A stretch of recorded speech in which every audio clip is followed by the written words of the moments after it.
Hello, and welcome to my YouTube channel. My name is Mareike, I'm from Germany, and in this podcast we talk about all things knitting. This is episode 3 for March 2025.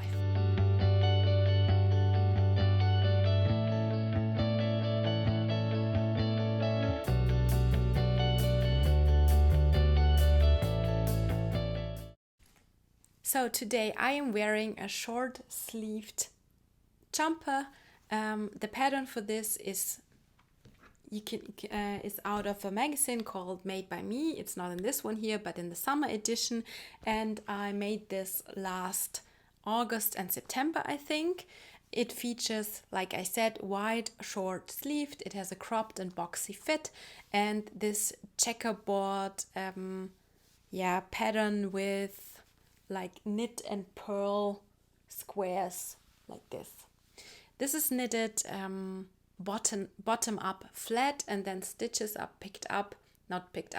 like new stitches are cast on at this edge, and then you start knitting till the shoulder seams, and then everything is seamed together, and then you add the neck part, the collar at the very end. This was one of the few things I knitted flat so far, and I really have to say I don't like it. I think nobody likes the seaming part, so I'm more of the top-down knitter, and I just think it's just so much more enjoyable and so much more, satisfying to knit.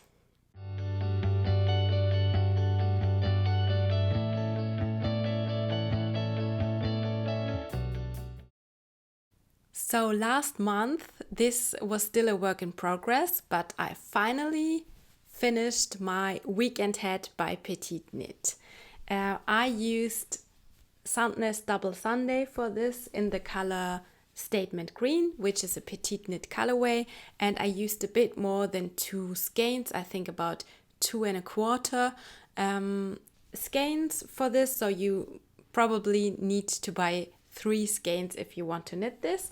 The hat is knitted entirely in a 1x1 rib. It features this double folded brim. Just gonna put it back. And with that double folded brim, you have that beautiful snuggy fit and a nice crown shaping at the top of the hat. So I'm gonna put it on to show you what it looks like. This is my weekend hat by PetiteKnit. I have to say I really like the finished object. I already did wear it a few times, and I like how tight it sits on my head without being too tight, because I had that with previous hats I knitted, that I felt the cast on edge quite tight, but this one is really nice. I think it is because of the 1x1 ribbing. Knitting an entire head with a 1x1 rib isn't the most excited thing in the world, but I have to say it's absolutely worth it. I get cold quite easily at my ears because of my short hair, so I can totally see myself making another weekend hat in a different color next winter. And this is my second finished object for March, and yes, I made another Sophie Scarf. This is my Sophie Scarf longer version. I made this out of Cashmere Premium by Lang Yarns in this petroleum color. And I used 2 entire skeins for my Sophie Scarf. So I modified the original pattern a little bit, which means that I started doing all the increases, and then in the middle part I just kept going straight without doing any increases or decreases to create more length and more of a real scarf, and not like a triangular shawl thing. So I kept knitting until I finished the first skein, and then I did the exact same thing with the other skein and I like to wear it like this, so just 2 times around the neck.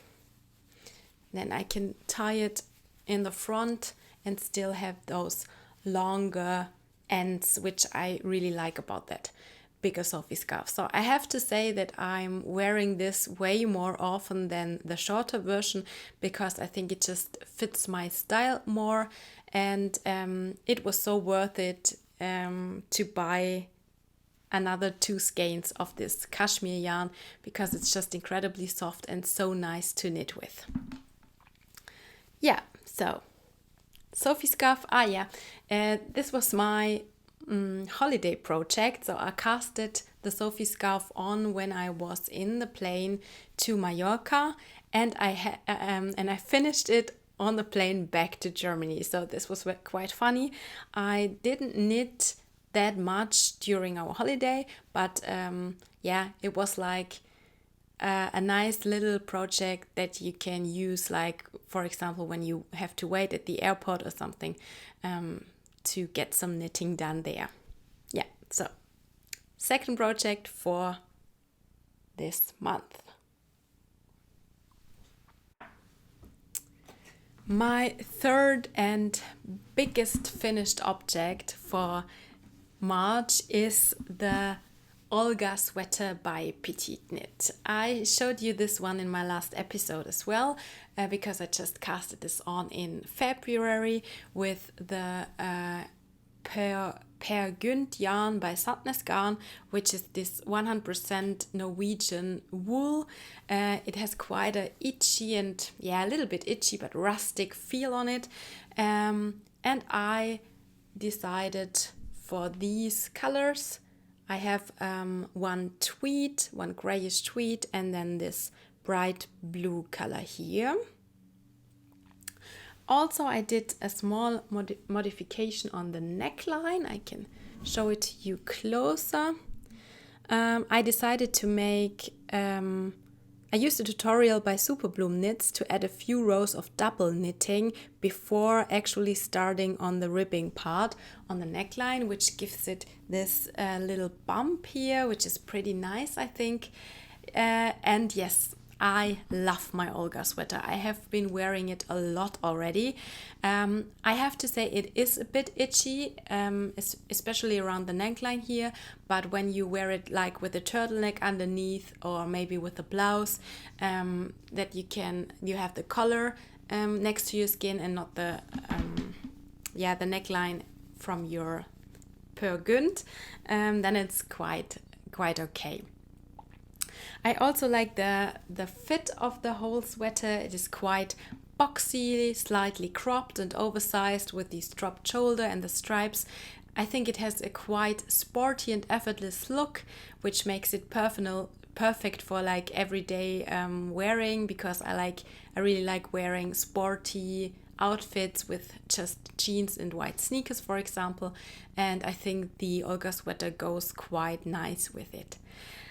I have to say it was a quite quick knit as well. I think I knitted it in about 2.5 weeks.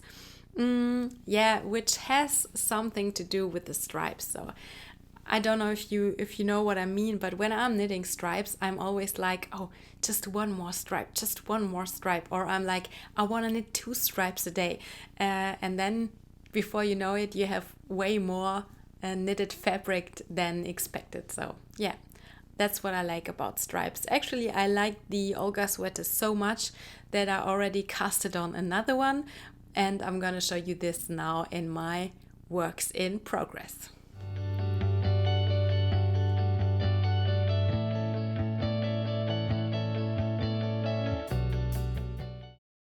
Yeah, as I just said, I casted on another Olga sweater last week because knitting the Olga was just so much fun and so addictive that I just had to knit another one.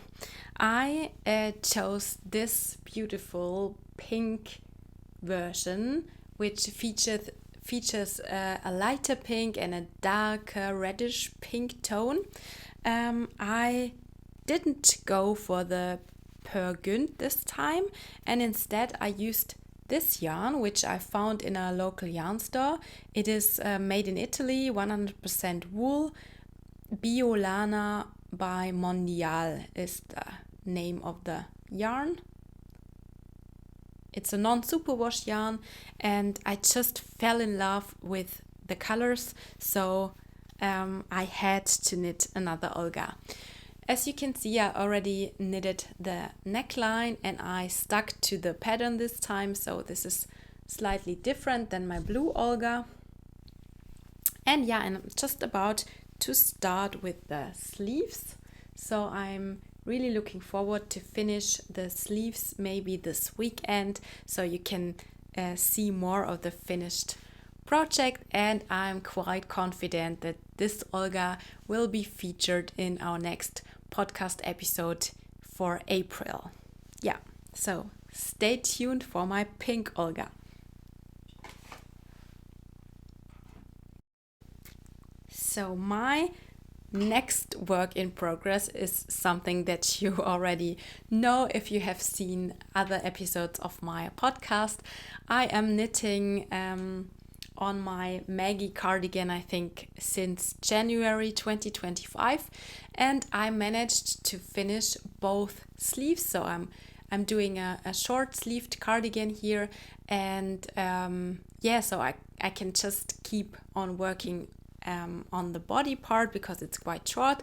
I'm gonna show you some video material of me wearing it so you can see how far I've become.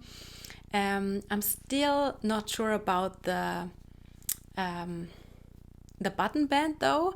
In the pattern it is a just quite normal button band with a 1x1 ribbing, but I've seen pictures on Instagram with these double knit button bands, and I think it looks just so neat and so polished, and I'm thinking about trying this with my Maggie cardigan, but I'm not 100% sure yet. So as I said in my last episode, I'm knitting this on a 3.5mm needles. It is knitting for Olive Merino and soft silk mohair. This is just 1/2 skein of the soft silk mohair, and I'm knitting just every now and then, so this is gonna be a long-term project, which is quite okay for me. But now that I've finished the sleeves, I feel more encouraged to knit more on this project, that I can finally wear it in springtime, because with the short sleeves I think it's gonna be perfect to wear maybe over a dress or over a t-shirt when just the t-shirt is too cold. The Maggie cardigan would be the perfect garment for that. So my last work in progress is something that I casted on just last week. I saw this beautiful yarn on Instagram. It is called Cotton Waves by Gepard. And it is a mix of 90% cotton and 10% linen. And it's just so nice. The structure is so nice. And I cast it on the My Bohemian jumper by NORgardknitters. This is a quite sporty and oversized sweater, which is knitted on 5mm needles and the cotton waves. So this is how far I got already. I started, it is top down, it is a raglan construction, so you just start with 5 centimeters of a stockinette stitch knitting, so no ribbing or something, and then you start doing the raglan increases. I will show you some pictures of me wearing it, because you can't really see it because the needle is too short like this. And I have to say, the knitting part is not that nice. I think the Cotton Waves yarn is so like hard and has no stretch in it, which makes it quite quite hard feeling on my finger, to be honest. So I can't really knit very long with this yarn. It really would hurt my finger, but I think I'm gonna be so happy about the finished jumper, because The fabric is so airy and light, and with the cotton and linen it will be perfect for spring and summer nights. Yeah, I'm really looking forward to knitting more. Maybe I'm gonna take this with me when we're on our family holiday in April. So we're gonna fly to Madeira for 1 week for hiking and just, yeah, being together with my brother, my parents, and my husband, of course. So maybe this is gonna be my holiday project to take with me, but I'm not 100% sure yet. So that was everything for today's episode. Thank you so much for watching and staying till the end of this video. I hope you liked it, and feel free to check out my Ravelry project page or my Instagram for more updates. Hope to see you again next time. Take care and bye bye.